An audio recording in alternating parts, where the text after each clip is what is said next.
Hey guys, Asher and Raid Shadow Legends with another champion guide, this time on SAMAR GEMCURSED, a Dwarf Spirit Affinity Legendary champion inside the game. Before we get to what he does and who he is and is he worth upgrading and all that good stuff, a few shoutouts to you guys. We have Sun God Nika looking for Lana Farrell, Ash, Narma, Marinix, Insulin, Samar. Islin I actually don't have, but I'll get her at some point here. Sun God Nika coming in every day, coming in hot for the Samar. We have Cole Ballinger, Samar Guide, Samar Guide, Samar Guide. So Cole is in the Samar fan club, as well as JR Bias and Galil, perhaps. So a lot of requests actually for the same crew, the same fan club for Samar GEMCURSED. But let's go ahead and take a look at this champion, guys. What do you say?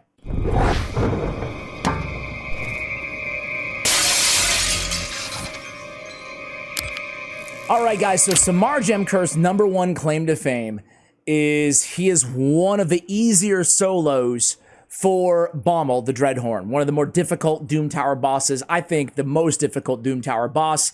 We do not have him open on this Doom Tower rotation, but no worries. I will show you the exact build that I would use, and I'll talk you through the strategy, and I'll give you a video link of another creator who has a pretty robust kind of updated guide on that strategy as well. So if you're here for that, rest assured we'll cover it. I just won't be able to demonstrate it with you guys, for you guys. So Samar is an HP-based legendary champion, as we said. He looks freaking cool, man. Like, this guy, he looks like he's a lot better than he is. He's not totally trash. He's not. But we'll talk about it, right? But aesthetic, like these green gems, I guess, right? I mean, it's in the name. He looks awesome. On his A1, Crystal Flesh attacks one enemy, heals by 15% of the damage inflicted if he has 50% HP or less, fills his turn meter by 15% if he has more than 50% HP. You hate to see the books going to damage there, but at least the heal is based on the damage inflicted, so there is a little benefit there. Again, 3 books going to damage here, the 4th one going to cooldown on his A2, Emerald Curse. Attacks one enemy, inflicts bonus damage equal to the difference in HP percentage between this champion and the target. So the bigger the difference, the more damage that we inflict. Inflicts bonus damage equal to the difference in number of buffs on this champion and the target. So the difference, whatever that differential is, it's 10% per buff. It's a really weird ability, and honestly, for all that, you know, for all that song and dance about all these, you know, qualifiers and whatnot, it doesn't hit that hard, even in the best situation. So that's kind of a bummer on his A2. On his A3, again, you hate to see 7 legendary skill tomes for this ability. And the bummer is, you know, for full viability on this champion, we really want to book this. It's an AoE, 100% chance of stealing 2 random buffs before attacking, and extra hit on enemies that have any buffs left after the steal. Now, before a little monkey king by the name of Sun Wukong came around, this was the best AoE buff steal. It still is the second best AoE buff steal inside the entire game of Raid Shadow Legends. So he's got that going for him. You know, honestly, 2 random buffs stolen before attacking is a strong move. It's a powerful move, but it's also a somewhat niche move, right? He's on like a stall or goes second team in the arena, can be nice against wave content. You know, it could have some utility in other areas of the game, but it is a 4-turn cooldown when booked. I'm going to be honest with you guys. Even with this ability being really cool, unless you're a whale or just looking to rack up CVC points, I don't know if I can say wholeheartedly book this champion. Because of all these crappy damage books, I'm almost going to say probably don't book him. Probably don't book this champion. Another reason why you don't have to book him is because we actually, for the Bommel run, the solo run, we don't use his A2 or his A3 ability. We turn them both off the entire battle, except for just clearing the wave content, right? So it's really not that necessary, even for that we do have him booked. Diamond Skin requires no books, and this is a very unique and powerful passive. Plays a block damage on this champion for 1 turn at the start of each round. Again, it's a good stall technique in the arena. He's not an arena meta champion, but certainly can have some utility for you. Similar to like Goffreid Brassclad, another dwarf magic affinity. He's not a meta champion in the arena, but he can absolutely serve some utility if you want to build a team around his unique dynamics that he brings to the battle. Blocks incoming damage and places a block damage buff on this champion for 1 turn when they receive a fatal hit that would drop their HP below 30%. This is what allows him to solo Bommel the Dreadhorn, right? So there it is, HP in all battles by 30% as well. Listen, I actually built him for Cursed City. I have him on my free-to-play account, my mini account, so I'm familiar with him. I've used him before on one of my other accounts, but what got me to actually finally invest in this guy was exactly that, Cursed City. So for that reason, I put him in a bolster set, right? A champion like this, I really want to get all the utility that I can out of them. And since he has a decent amount of base HP, 22k, 21.5, it scales really well. So HP percentage is great on SAMAR GemCurSed. Moreover, his damage is based on HP anyway, so I might as well take advantage. I built him for some damage, and I also built him for some HP so he can help out the team. Obviously, if you're a new player out there or unacquainted with a bolster set, protected 30% HP shield on all allies for 3 turns. It also heals the wearer by 10% every turn. So it's a really strong set. He does just fine in shield sets as well if you don't have bolster, but you do want to get that extra utility out of his HP. Go ahead and go with a shield set. I went perception as well because we want accuracy on this champion because of that very handy A3 ability to steal those buffs. Also on the... No, that's it, huh? Yeah, that is it. Okay, that's the only reason we need accuracy, but we do need it. I went with cruelty as a blessing on him. Decreased target's defense. I think it's always a good move. What else could we have went with? We could have went with,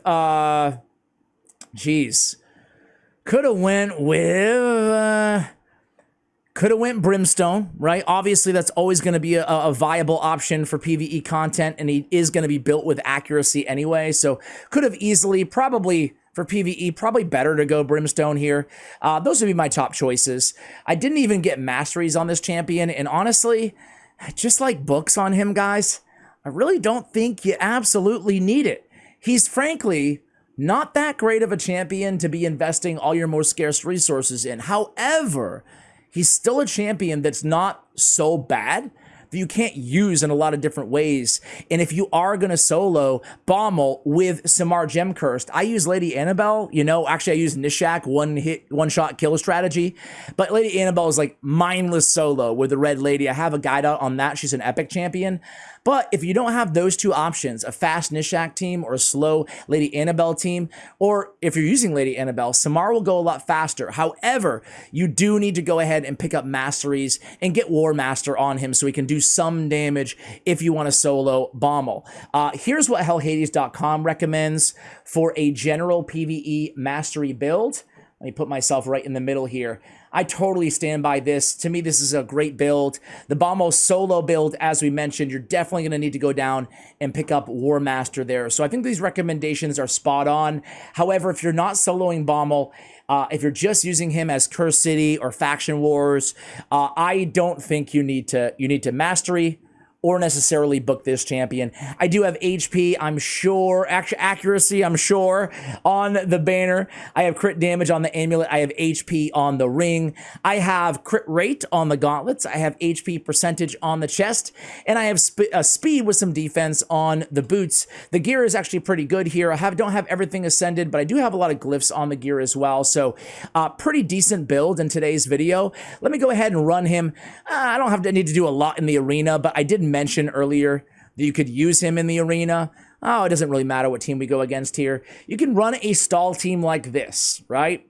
I run him as a secondary damage dealer. I don't think he's strong enough, honestly, in the arena, SAMAR, in terms of his nukage, to be your main damage dealer. You're going to have another option. So I went with Torment, another tanky control option. I went UDK, just jacking up some defense. And then I went Mithrala for some cleanse, increased defense, yada, yada, yada. So we can go against speed teams where we know we're not going to win the speed race against a freaking, you know, Arbiter team, right? So we have Torment in there to control with his stun. We don't need to put Stone Skin on him necessarily because we start every round with the block damage, right? So we have nothing to worry about there as well. There's no buffs to really steal. We could steal the increased attack, but we have increased attack and we don't need it anyway. So let's test out his A2 ability for damage. Let's just go against Trunda because their nuker is already CC'd. So you saw the damage there, guys. I mean, I'm sure there's not a massive HP difference because Trunda has such amazing HP anyway between them. But even if there was, frankly, it's not crazy. We'll try on Sun Wukong. Actually, probably won't even get around to it. We'll see. We'll see. So let's come in here with the A2. But you can see this team. I mean, you could obviously build them with a little bit more resistance. Let's try his A3 here for damage. You see what I'm saying? And he does have 100% crit rate right now. He has no masteries on him, so don't hold that too much against him. But he does have crit rate and some crit damage. He's just not... I was hoping for a little bit more damage-wise. I'm not going to lie to you guys out of this champion. Let's try his A1 here against Sun Wukong. Again, 18k against Sun Wu is nothing special at all. He's one of the squishier champions out there. Let's go in with the A1. And then let's just try to chip them away. But yeah, I mean, even if you don't have all these champions, you can absolutely run him on a team like this. If you don't think you're going to win the speed race inside the arena, I always have fun. I love PvE in this game, and I really enjoy coming up with unorthodox teams with like non-meta champions. And I think he could actually serve you pretty well there, even in a bolster set like we had him in today's video. I do want to show you a Cursed City. I believe it was Centranos Hard, Stage 12, maybe? Yeah. This is actually the floor, not this rotation, but the last one that I built him for in Cursed City. So I used this team to clear this stage, which is actually pretty challenging, this stage. I'm not sure if we'll do it on our first try, some RNG involved. I sure hope. You know what else I did, guys? As you can see here, I forgot about this. I built 2 Molly Tankards. I built 2 Molly Tankards so I could have the double provoke. And honestly, more than anything else, it's probably the double Molly Tankard that really allowed me to clear this stage. It was really, really annoying. So not the most accessible team, guilty as charged there, but he's helping out with the bolster. He'll be able to steal buffs, not so much on this wave, but on the next one. And he's going to really be, along with Ghostborn, probably some of our main DPS on this squad, right?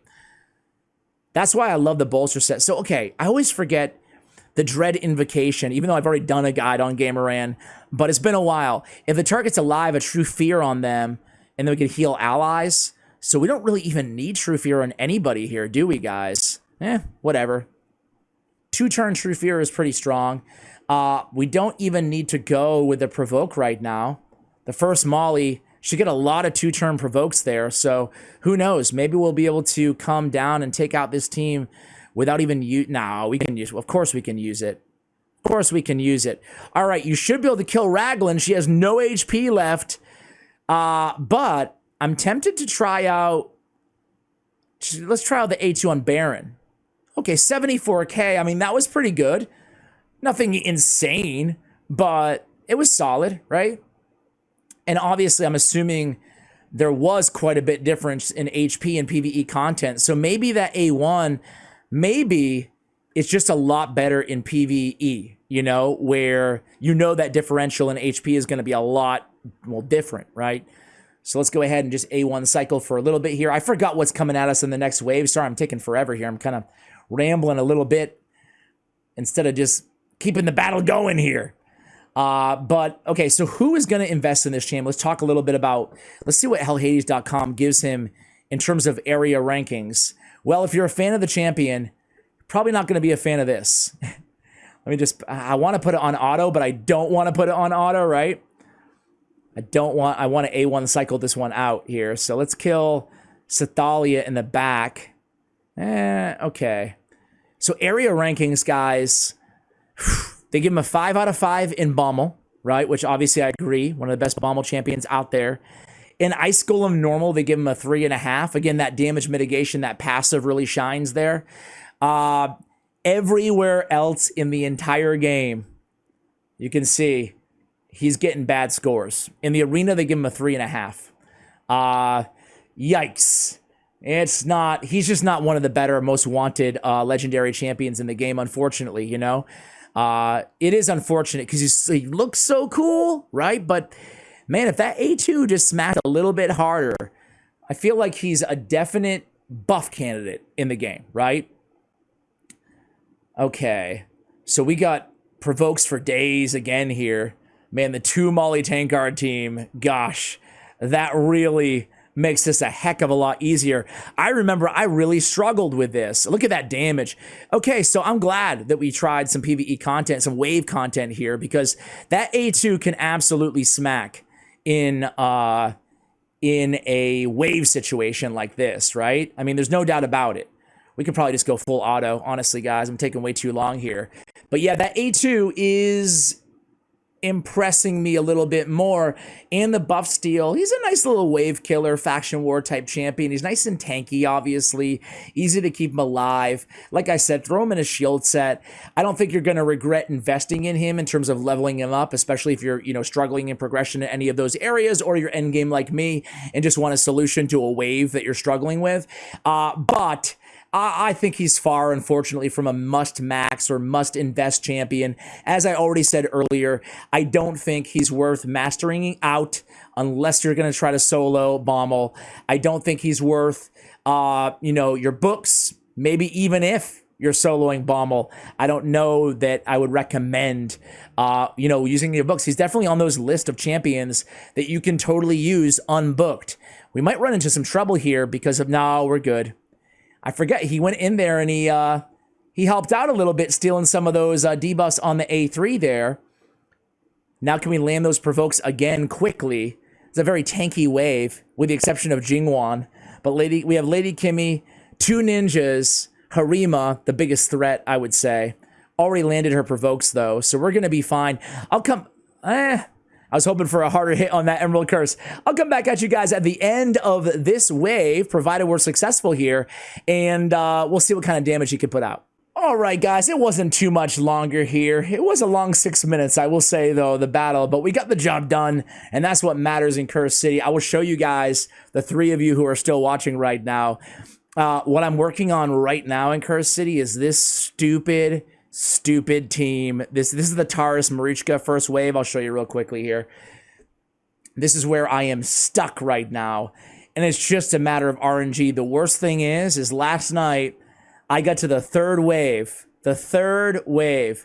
and I was almost done. I had almost cleared it, and I just got bad RNG. I didn't land any stuns, and I wiped.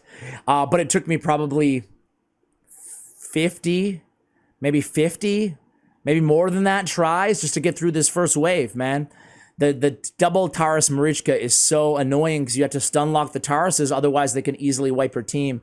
Oh, and as promised, guys, on the solo build, I have a video from Time Stopper that I will have linked for you guys where he shows, again, the kind of the updated strategy. But essentially, it's your classic high HP, high speed build, exactly like I built Artak, for example, on my account right now. He is, a lot of HP, a regeneration and an immortal set on him as well. The nice thing is we don't need any resistance or any accuracy, though, when you're building Bommel to solo. We just need a lot, as much as you can get in terms of HP and as much as you can get in terms of speed. We want to be aiming for around 270 for Bommel hard, floor 90. So, guys, that's going to do it for the guide today. Keep the champion guide requests coming in the comments below. Much love, and as always, take care, guys.